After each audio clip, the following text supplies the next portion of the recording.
Une nuit de camping entre la gare du Midi et le parvis de Saint-Gilles, c'est ce que propose Michel qui s'est enregistré comme hôte sur Welcome to My Garden. C'est un peu comme Airbnb, mais sauf que dans ce cas-ci, c'est vraiment totalement citoyen et gratuit. Près de 2000 jardins sont recensés sur la plateforme.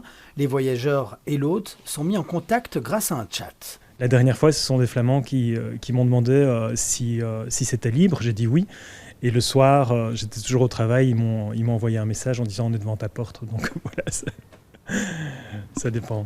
Plus prévoyants, Tom et Iris sont réservés à l'avance. Dormir dans le jardin d'un inconnu, pour ce jeune couple, c'est une première. On a vu les rues. Allez, bon, c'était pas trop joli, mais je sais que la communication était très, très gentille et j'ai fait confiance à Michel.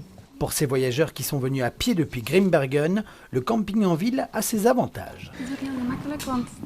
Bah oui, c'est plus facile parce que finalement, l'emplacement où nous nous trouvons, c'est plus proche de la maison que si on devait aller jusqu'au camping. C'est plus pratique donc. À l'initiative, on retrouve une bruxelloise. C'est la crise du coronavirus qui lui a donné l'idée. On sentait qu'on n'allait pas pouvoir partir très loin cet été pour faire du vélo. Et puis c'était on voyait notre jardin, on se disait en fait on pourrait inviter des personnes à dormir dans notre jardin, ceux qui n'ont pas un jardin pendant le confinement. Et puis après comment est-ce que les Belges vont pouvoir partir en vacances et en voyage cet été, d'où l'idée est née de là quoi. Particularité, la plateforme est réservée aux slow travelers qui se déplacent à pied ou en vélo pour des séjours de maximum 48 heures avant d'ensuite reprendre la route.